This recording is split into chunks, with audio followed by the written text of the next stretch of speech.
Awesome. Good morning, everybody. This is Gavin Townsend with Hunt Real Estate, your hometown girl who gets it done. And we're here with Keeping It Real Estate and with Nici Johnson. Say good morning, Nici. Good morning, Nici. No, I'm totally kidding. Good morning. How are you doing today? I'm doing wonderful. And we are here today to do one of my favorite episodes, in the idea that we do this every month. But this is my favorite portion of this show. So I'm Awesome. So excited to sit back and let you go. All right. Yeah. So what Nici's talking about is we're here to break down what's happening in our local real estate market with the monthly market update. Yep. So it's September, but we're looking back at August 2025 numbers to see where we're at. And we're focusing on the Glow region, Genesee, Livingston, Orleans, and Wyoming counties. We'll dive into each of those counties' individual stories. But we're going to look at it as a whole to start, the Glow region as a whole, as a snapshot. Mm-hmm. So first, let's talk about single-family homes. Okay. All right. So in all of the Glow region, in August, we had 149 closings. Okay. That means properties that were under contract, went through all the jumps and the hoops and all that. They closed them down, 149. And officially sold. Yep, sold. Okay. See ya. So that's great. That's a lot. That's good. A lot of activities. That means these are probably homes that were under contract 2 months prior or a month prior. So early summer closings, because usually a closing takes about 60 days. Right, exactly. Right? Yeah, no. So we're seeing the fruit of the summer activity now with closings. Okay? All right. The median price of those single-family homes throughout the Glow region, all 4 counties, was $249,900. Okay, $249,900.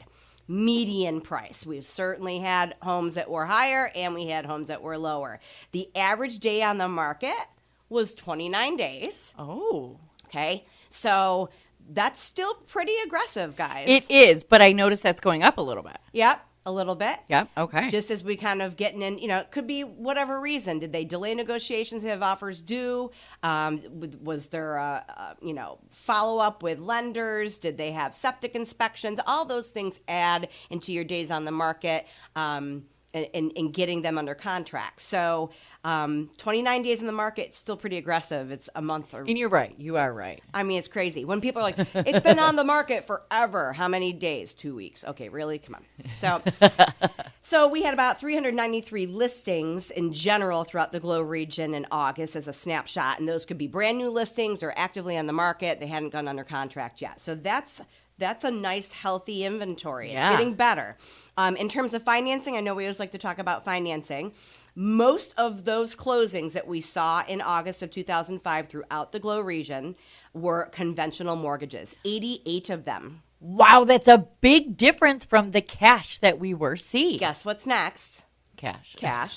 But still. Yes. 88. So now we're back to conventional financing. 88 of those transactions that closed with a conventional loan. 27 were cash. FHA, 19. Okay. And VA, 8. Wow. So we have a variety of financing going on. That's great. That speaks to the health of the buyers coming back, ability to purchase, using their financing options. So that's all really good. So all of those financing options very strong throughout the Glow region. Let's talk a little bit about multifamily homes. Okay. And when we talk about multifamily homes, we're talking about 2 to 4 unit homes. So there might be 2, 3, or 4 apartments within this home of what we call a multifamily home. Okay. And we're talking more like the housing with apartments, not like a complex. Correct. That would be considered commercial. Okay. So when we talk about multifamily homes, we're talking about homes that look like a house, feel like a house, but there might be 2 to 4 apartments in them. Perfect. Okay. We had throughout the Glow region in August of 2025, we had 5 closings. Which is great. We don't have a ton of inventory of these homes. But the median price of those 5 sales was $225,000 and change. That's pretty high for a multifamily home. I was going to say, that's higher than it was last month, right? Absolutely. So, there's not all multifamily homes are created equal. Some are really absolutely stellar and the condition is great and they've updated things. It just shows you that there's a little bit of a return to that. Yeah. Maybe as owner occupants want to occupy one of those units and then rent out the rest, or maybe it's investors too. Investors typically aren't going to pay really high or top dollar for a multifamily home or any home, that to be clear. But Anyway, it's interesting to see that median price go up. Average days on the market for multifamily homes, 51 days on the market. Wow. And that makes sense to me. It makes sense that is higher than a single family home, but that's still pretty aggressive. Is it? Yeah. No, see, Absolutely. Okay. Absolutely. I mean, things are selling. Things are moving. You're right. You are right. You're absolutely right. And I think that's what's important when people are looking at the Glow region or they're looking at headlines nationwide and they're saying, well, that's what's happening here. Not necessarily. We've talked about this a lot on the show, Nici, that we're always kind of lagging behind. Mm-hmm. So right now, we're still moving inventory. We're still pretty minimal on it, but we're moving it as we get it. And obviously, price, condition, and location is always key to the sale of any home, whether it be single family or a multifamily home. Right. So the big takeaway here is homes are still moving fast, about a month. If it's a multifamily home, a little longer. Buyers are using diverse financing, which is great. Yeah. It signals health of the market. That's great. And multifamily homes remain a niche play. So not everyone's into that, but there's an opportunity with that. Perfect. Okay. So that's the Glow as a whole. If we want to break down county by county, let's do that quickly. Genesee County, there were 39 single-family closings in August of 2025. Okay. And the median price was $263,475. Wow. Okay.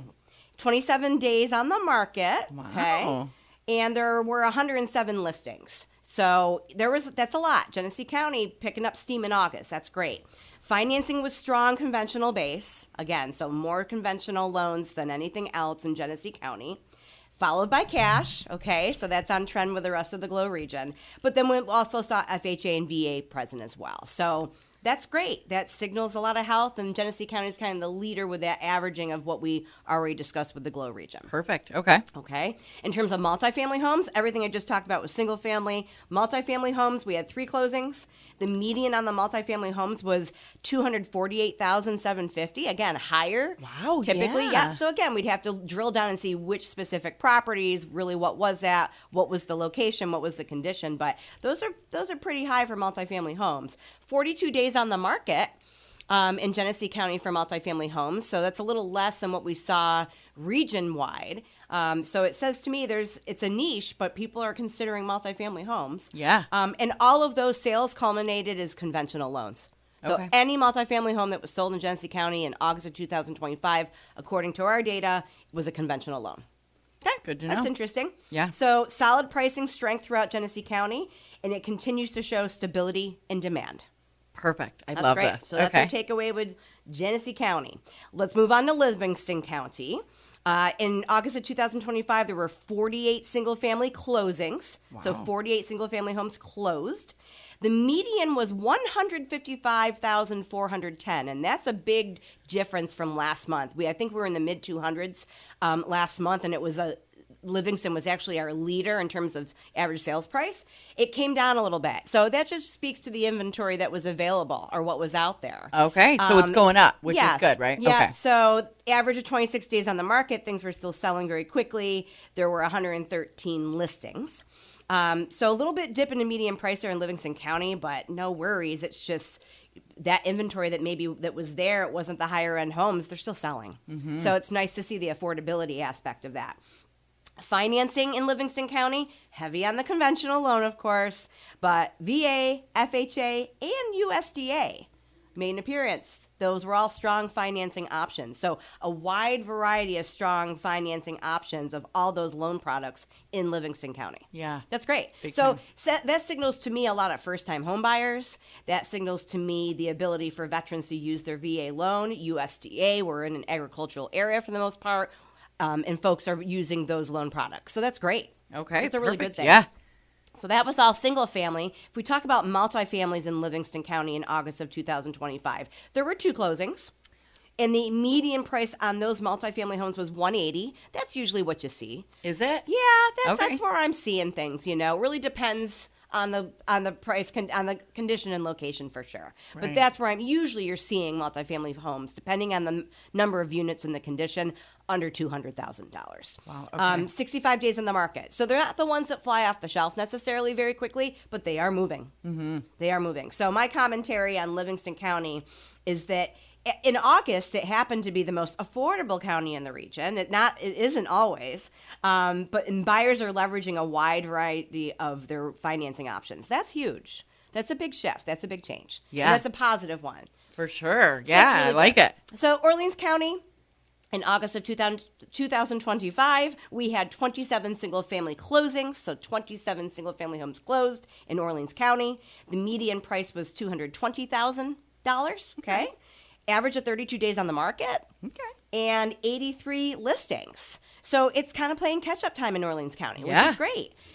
Financing, FHA played a notable role in the sales in Orleans County. So lots of FHA alongside conventional and cash. Oh, okay. So that's great. So there were no multifamily closings in Orleans County.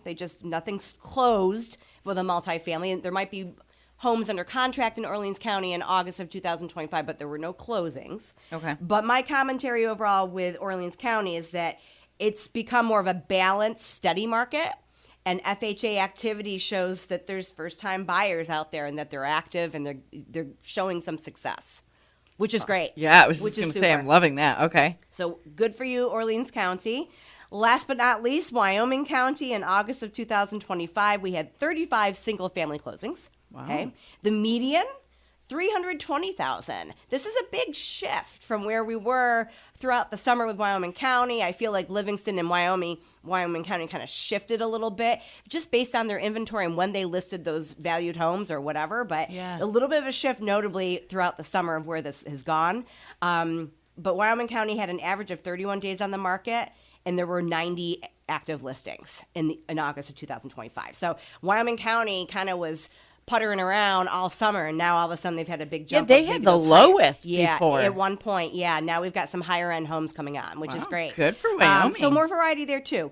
Financing in Wyoming County, conventional is the strongest. It just is. But we also saw FHA, VA, and USDA. So again, more balance going on, more activity. There were no multifamily home closings in August in Wyoming County. Doesn't mean that they won't close next month, but just not a lot of inventory there. So Wyoming County in August of 2025 was the highest county median price, and that showed strength in the upper value segment. So some of those listings probably didn't hit until later in the summer, and now they're finally closing. So basically and I just want to back this up just a teeny tiny bit. Sure. So when we're talking about the houses that closed, of course, these are the numbers that we're getting. And any houses that are potentially like going through the process right now, these are the numbers we will potentially see next month for this month. Sure. Okay. Yes, you got it. So this is just our data based on August 2025, and it's going to change all the time.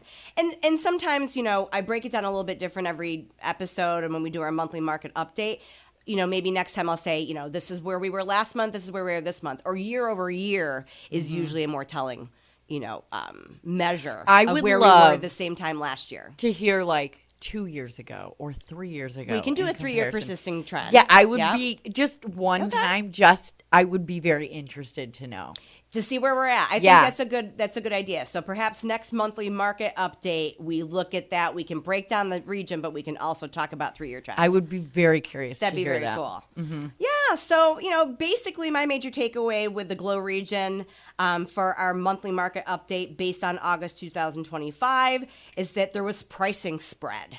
Yeah. We talked a lot about those different price spreads. So Livingston County, their median went down to $155 in August, but certainly they're usually a leader in our region. And then we tapped out at $320,000 and change for the median price for a home in Wyoming County. So there's a bit of a flip-flop there. That's great. It shows strength, variety throughout the region. There's a broad spectrum of affordability and opportunity throughout the region. So that's great. And that's why, locals, our competition always still remains people coming from the outside because they see that and they recognize that. So another notable takeaway here would be market speed. The fact that less than 1 month or around 1 month days on the market in all counties, that's consistent. Buyers, you've got to be prepared. When that house shows up, you got to be prepared. Don't dilly-dally. Get the financing underway. Make sure you're working with a great agent. Make sure you're really on top of looking at listings, viewing them as soon as possible. You have to be prepared. And sellers, you must be market ready. Yeah. That house should be shining. It should look great. And when buyers, you do what you're supposed to do, and sellers, you do what you're supposed to do, it culminates in a sale. Because look at the market speed. It's less than a month. These houses are selling. No, and I feel as though, and I guess I don't have a lot of experience like you would, but and that's why I say, even 3 years ago, it wasn't going this fast, was it? Well, closings are different. I think what we're seeing 3 years ago is that houses were under contract super fast, like within 5 to 7 days, because they were delaying negotiations and accepting an offer within 1 week. Okay. But closings are always going to be, you're at the mercy of a team of people to get the closing done, right? So closings in New York State and our area are usually 30 to 60 days. They could be longer. So it's all about how quickly did that home go under contract, and then how quickly did everybody move to get it closed. Yeah. That's I'm the seeing difference. a lot of people working well together. Yeah. So even though maybe houses aren't selling as quickly as they once did, they're closing on average. So that's where you're getting that days on the market. Right. So it's interesting. It's still a healthy market. In terms of financing, a major takeaway I have with this month's market update, conventional is king. It's leading. Don't forget there's plenty of cash out there still. I'm seeing it. My colleagues are seeing it. But for the first time in a long time, we're seeing more FHA and VA. And we know those loan products are very critical to a wider variety of buyers. Yeah. It's good for sellers to know that. Mm-hmm. Sellers, you should know that, because if we're seeing a return to those loan products that might have appraisal criteria, you need to make sure your house is in a great condition to withstand those appraisals. Yes, okay. If you accept an offer that's going to have a federally backed loan like FHA, VA, USDA, it's going to have to withstand that appraisal. So no more kicking the can and no more just putting the sign out there. That's been gone for a long time. But if we see more of these financing options, the house has got to be in great condition. If your house is sitting there days on the market and somebody says, what's wrong with it? Well, price is always something we think about, but what's the condition? That's true. That is very true. So you got to pay attention to that, sellers, okay? This is why you need to know. A lot of times sellers will say, well, why do I care how they're buying the house? You have to care because you're going to have to respond to, if they're financing with one of these options, the appraisal. I didn't think about it like that, but you are absolutely right. And it's good that you pointed that out and bluntly pointed that out, because I think a lot of people overlook that. Absolutely. You can't just... As the seller. Yes, the seller. How many times have I said, and you're going to hear me say it forever, buyers have to think like sellers and sellers have to think like buyers. You have to know what this means to you, and this data always means something to both the buy side and the sell side. No, that's good. Yeah, it's good. So multifamily, we only had 5 closings region-wide, but that's pretty awesome. Investors are cautious. They're not going to necessarily, in my experience, buy those higher-end multifamily homes. It could be an owner-occupant that's buying that because they want to occupy one of the units and rent out the rest. We have a limited inventory of those multifamily homes. But if there's more of a fixer-upper or an investment opportunity, I'm seeing investors get out there too. Perfect. And not just on the multifamily front, but single-family too. So my advice and the big takeaway here, guys, sellers should prep your listings now to capture those motivated fall buyers because they're coming off the bench.